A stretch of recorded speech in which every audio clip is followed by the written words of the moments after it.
In just a few hours, the Algona community will come together for the funeral service of fallen officer Kevin Cram. The service starts at 10:30 this morning at the Ed and Betty Wilcox Performing Arts Center. It's open to the public.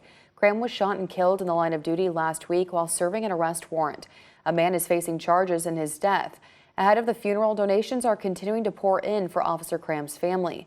Friends of the Cram family organized a GoFundMe fundraiser with an original goal of $1,000. That number has been exceeded, now surpassing $13,000. This number does not include money donated to the Cram Family Memorial Fund that is available at the Iowa State Bank in Algona. Other contributions include a $1,700 check from the Mason City Motor Speedway. It's all happening because of the community's respect for Officer Cram's contributions to his community. This was just a young man that come out of a small community that did a lot of great things, did a lot of nice things. I don't have to want him to be remembered. He will be remembered. It'll take years to ever forget about it, and he'll really never be forgotten. Following the funeral, there will be a procession beginning at the school and ending at the cemetery on 160th Street. We're continuing to bring you updates on the proposed project to renovate the residences of Old Town Hall into a homeless shelter. The Olmsted County Board of Commissioners has voted to authorize its housing staff to enter a tentative agreement to buy the building. This means the county would have the right to acquire the property and has 90 days to complete the $5 million purchase. The county is now applying for a state emergency shelter grant to afford the acquisition. The county says this grant funding is a rare opportunity as the state passed legislation this year allocating $100 million toward building and improving homeless shelters. At Tuesday's meeting, the county board heard from a neighbor living next to the building who believes the homeless shelter would be a danger to the neighborhood. Given these kinds of antics, no wonder the city and the county have a credibility problem with the people they're supposed to be serving. The city and county seem to be treating the homeless problem as primarily one of insufficient housing. It is not. Many of these homeless people also have criminal records, substance abuse problems, or suffer from mental health issues. In December, the county will learn whether or not it's been approved for the funding. It's an issue that's been going on in Rochester for quite some time now, delays in mail deliveries. Some neighbors say they've been waiting for mail anywhere from 3 days up to a week. Just last year, we reported on this ongoing issue. At that time, the United States Postal Service said it was due to staffing issues. On Tuesday, we reached out again to USPS. The office did not address the reason for inconsistent deliveries this time, but did say Rochester's postal offices are working to fix the issue. We spoke with a former Rochester postal worker who did not want to be named. He says the facilities need to fill more positions. All the workers, they're working their phones off, and they're doing everything they can. They can only work these people to a maximum capacity, and they're working everybody to max capacity. I mean, that's probably why they're not getting new employees, because they're getting burned out. According to an audit from the USPS office, the turnover rate for postal workers increased to nearly 59% last year compared to 38% in 2018. Election season is just around the corner. On National Voter Registration Day Tuesday, the group that successfully pushed the legislature to restore the voting rights for an estimated 55,000 Minnesotans with felony records celebrated the long-sought policy change. It means that Minnesotans will be able to vote again upon release from prison instead of waiting until the end of all probation, parole, or supervised release. Some will be able to vote for the first time in November's local elections. The law took effect this summer, but advocates say the work of educating those impacted about their newly reinstated voting rights is just beginning. Secretary of State Steve Simon says his office is working with the Department of Corrections to inform people who will soon be leaving prison. But that effort can be a challenge, members of the coalition said Tuesday, because there is distrust in government. That's a part of it, is regaining their trust and faith in government. And so we're doing the work to make folks understand that they have this right and they should use it. The new law faces a legal challenge from the Minnesota Voters Alliance, a conservative group that argues that legislature overstepped and doesn't have the authority under the state constitution to restore voting rights for people upon their release from prison. It isn't the first time the issue has been before a court. Earlier this year, the Minnesota Supreme Court ruled the previous statute barring Minnesotans with felony convictions from voting until their sentence is constitutional. The legislature soon responded by passing the new law.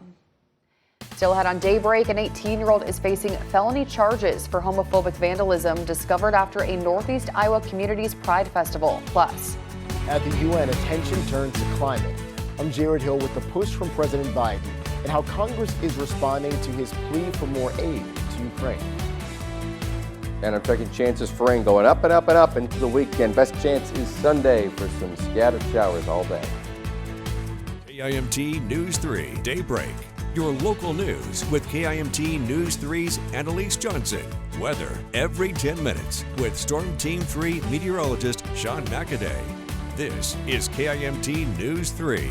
More local news that is happening right now. We are coverage you can count on.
New this morning, an 18-year-old is now facing felony and misdemeanor charges in Northeast Iowa after multiple buildings plus areas of the bike path, skate park, streets, and alleys were vandalized in Decorah over the weekend. The Decorah Police Department says Caden Philip Andrew Kinyua Nyanjanga of Decorah has been arrested and charged with second-degree criminal mischief, third-degree criminal mischief, hate crime, and trespass with intent to commit a hate crime. Buildings near the Winneshiek County Courthouse, including Decorah Lutheran Church, were among the targets. Resist. We resist. We refuse to let hatred win. Rise up. We rise up. We won't back down. Members of the Decorah faith community gathered in prayer and song after the vandalism was discovered. Saturday was Decorah's Pride Festival. The graffiti was found the next day, and some of it contains homophobic language. The police department says it, quote, included hate speech that was both shocking and criminal. The reports of these crimes were taken very seriously, end quote. Police anticipate additional arrests as the investigation continues. It is 6:41 here on your Wednesday morning. We get you a check of the weather every 10 minutes with KIMT Storm Team 3 meteorologist Sean McAday. Sean, how's our midweek looking? Looking awesome. It's just like yesterday, and it's just like tomorrow. The forecast is an A+. I would call it an A+. Plenty of sunshine this afternoon. Temps warming into the 80s. So what about this morning? Well, out the door, you're seeing this in Rochester. Mostly clear skies. Looking south, you got some clouds. Those clouds are overspreading from a couple of showers, which are moving into North Iowa. I'll show you that in a second. But 55 degrees out the door in Rochester. Maybe you want a light jacket. There is a bit of a breeze. It's not the strongest. Mason City, generally a little bit more cloudy. Temperatures very similar. Let's take a look at the radar and satellite. A little twist in the atmosphere. A little area of low pressure with the wind spinning cyclonically or counterclockwise around that in Waterloo. That's where the center of this little low pressure system is. Now this weekend, the low pressure system is the size of several states, and that's why we could be tracking several days of rain. But this thing is, you know, not more than 40 miles wide. It's not that big. You got some light showers through parts of the area closer to New Hampton, about to move into Charles City with a couple of light raindrops at the moment. We'll take a live look at that in a second. We'll likely see a couple light raindrops moving into Howard County in about an hour's time, maybe Cresco in about an hour's time, and it's not going to last more than an hour. This is really light raindrops for the most part. Southern Minnesota, generally more sunny. You got these light clouds in North Iowa. Temps in the mid to upper 50s at the moment. We'll stay here for the next hour and a half. After 8 a.m., we're starting to rise into the 60s. And then this afternoon, you're getting home from school and work, and we're right around 80 degrees. Some of us in the low 80s, mostly sunny skies. It's a beautiful day. Yesterday was awesome. I went out for a walk. Some of the trees are just starting to change colors. It seems like the trees, when they're changing colors, it's going to be uneven, depending on the species. That's what I'm starting to see, and it's probably due to the drought conditions, which are currently ongoing. Speaking of drought, of course, we need the rain. We're getting a tiny little bit in North Iowa, but that's not going to be enough to help. When will we get helpful rain? Like I was hinting at, it comes this weekend. Before then, we'll see some sporadic chances. Maybe there's another little twist in the atmosphere, bringing us some this evening in North Iowa, but really, you can expect a very pleasant afternoon and evening through most of the area today. Tomorrow's another brilliant day, highs around 80 degrees, sunny skies. Into Friday evening, there's a better chance for a couple of isolated showers. The real chances are this weekend, though, and early next week, Saturday, Sunday, Monday. That's when we're expecting scattered storms. On Saturday, the Storm Prediction Center has highlighted most of central Iowa, including parts of our region, for an area of severe thunderstorms. This is where large wind and hail, maybe even tornadoes, could be a concern. We'll keep you updated on that, but my latest observations, as I've been tracking this the past couple of days, is that this storm system for the weekend is slowing on approach. That means less rain for Saturday, despite the risk for severe storms, and more rain on Sunday. It's kind of slowing down into Sunday a little bit. So though, how much are we expecting still of rain? Yesterday I said 1 to 3 inches. Looks like 1 to 2 inches now, which is still definitely helpful for drought conditions. A lot of that coming on Sunday with some lingering showers into Monday. We'll keep you updated on how the forecast is looking for Saturday. I bet a lot of folks have plans. We'll also keep an eye on maybe Friday Night Football, which of course is going on Friday evening, and maybe there's a small chance there too. So a lot to track this weekend, but take advantage of it now. Well, it's not raining. Definitely. Thanks, Sean. Today, climate change is the big focus at the United Nations General Assembly gathering in New York. It comes after major speeches yesterday from both President Biden and the President of Ukraine, calling for continued unity against Russia. Jared Hill has more from New York. World leaders at the United Nations General Assembly will hold a climate action summit today, just weeks after the UN declared this summer the hottest on record. We need to continue tackling the challenge that most affect people's lives, from conflict to climate change to corruption and beyond. President Biden spoke at a leaders gathering at the Metropolitan Museum of Art last night, hours after taking center stage at the UN to push for continued support of Ukraine against Russia's invasion. We have to stand up to this naked aggression today and deter other would-be aggressors tomorrow. Ukraine's president doubled down on that message. While Russia is pushing the world to the final war, Ukraine is doing everything to ensure that after Russian aggression, no one in the world will dare to attack any nation. Already, Ukraine has received hundreds of billions of dollars in international aid. Now, House Republican leaders are questioning President Biden's request for another $24 billion package. Where's the accountability on the money we already spent? What is the plan for victory? I think that's what the American public wants to know. Yesterday, President Biden also said he's committed to making sure Iran never gets its hands on a nuclear weapon, as 5 Americans who spent years wrongfully detained by Tehran finally arrived home on U.S. soil. Jared Hill, CBS News, New York. Today, President Biden is expected to meet with the leaders of Israel and Brazil before returning to Washington later this evening. Ukraine's president is expected to visit the White House tomorrow. Coming up here on Daybreak, after more than 40 years of greeting drivers just north of downtown Minneapolis, Minnie Mapko and her Porsche are on the road south to Lakeville. Plus, the Powerball jackpot climbs to a record $672 million after no tickets matched all 6 numbers drawn Monday night.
New on Daybreak, after more than 40 years, an eye-catching oddity has been removed from its perch above Interstate 94 just north of downtown Minneapolis.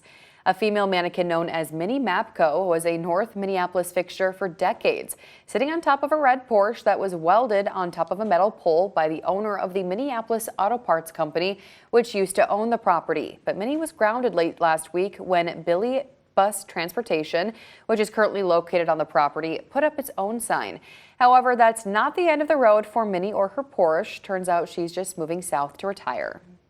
So I have a freeway, 35W. So I'm thinking that'll be kind of an addition to my little thing here going on.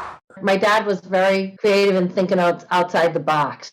Yes, that was certainly a testament to his creativity and outside the box thinking. It was to get people's attention, and also it was a good landmarker when you're giving directions on how to find the store. Basically, I'm a junk man with a sense of humor. As Minnie pulled into her new home in Lakeville on Monday afternoon, Jake Hood was already making plans to put her back on a pedestal where she belongs. We're looking ahead to tonight's Powerball jackpot drawing as the prize money amount soars. No one matched Monday's drawing, so now it's up to $672 million for tonight's drawing. This current jackpot is the 10th largest in Powerball history. It's also the game's 3rd highest total this year, following the $1.08 billion jackpot in July. According to Powerball, the overall odds of winning a prize are 1 in 24.9, and the odds of winning the jackpot are 1 in 292.2 million. The drawing will be broadcast tonight a little before 10 o'clock. Good luck. It is 6:50 here on your Wednesday morning. Let's get to KIMT Storm Team 3 meteorologist Sean McAday. Sean, are you going to buy a ticket? Oh yeah. Okay. We're going in on it together. Are we? Yes, and if you don't see us next week, you know what happened. Let's talk about the forecast. Beautiful start to the day. There's even a really nice sunrise out the door in parts of southern Minnesota, overspread from some clouds from a couple of showers in North Iowa. Not expecting any rain here in Mason City this morning, but there is some just to the east in Charles City right now and probably closer to parts of Howard County pretty soon. Otherwise, it's a mix of sun and clouds depending on where you are this morning, but things are mostly sunny for all of us later this afternoon with high temps feeling very summer-like in the low 80s. You're stepping out on the roads this morning. There was some fog in Forest City earlier. We're not really seeing too much of that right now. Otherwise, everything's clear, as it should be. Just a couple of raindrops, like I said, closer to Charles City. and soon to be Howard County. Rest of us looking at a great day. Thank you, Sean. Still ahead on Daybreak, the public funeral of an Algona police officer, Kevin Cram, begins in about 3.5 hours. But first, here to look at what's next on CBS Mornings. Coming up on CBS Mornings at the top of our 8 o'clock hour, an exclusive announcement from our Jim Axelrod as he continues to report on restoring honor to veterans who were discharged under the military's controversial Don't Ask, Don't Tell policy. Plus, award-winning chef Jose Andres will be here in studio talking about his new cookbook, all inspired by the amazing volunteer and humanitarian work he does on the front lines of disasters all around the world. And we've got another powerful installment of our Note to Self series. Astronaut Jose Hernandez shares his inspirational life story, going from migrant work as a child to reaching the stars. All that more at 7.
Good morning. It is 6:55. Here's what's happening.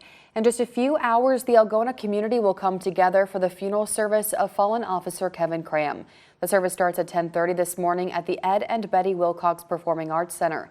It's open to the public. Cram was shot and killed in the line of duty last week while serving an arrest warrant. A man is facing charges in his death. The Olmsted County Board of Commissioners has voted to authorize its housing staff to enter a tentative agreement to buy the residences of Old Town Hall. This means the county would have the right to acquire the property and has 90 days to complete the $5 million purchase. The county is now applying for a state emergency shelter grant to afford it. The state passed legislation this year allocating $100 million toward building and improving homeless shelters. Rochester Public Schools is changing the way its educators teach reading to students in a response to a new law signed by Governor Tim Walz. Last legislative session, Governor Walz signed the Reading to Ensure Academic Development Act with the goal of all Minnesota children reading at or better than their grade level. RPS started implementing changes last school year and is now shifting its reading curriculum toward focusing on structured literacy. It's an issue that's been going on in Rochester for quite some time now, delays in mail deliveries. Some neighbors say they've been waiting for mail anywhere from 3 days up to a week. Just last year, we reported on this ongoing issue. At that time, the United States Postal Service said it was due to staffing issues. On Tuesday, we reached out again to USPS. The office did not address the reason for inconsistent deliveries this time, but did say Rochester's postal offices are working to fix the issue. It is just about 7 o'clock, and our nice streak of weather continues. Today, tomorrow, even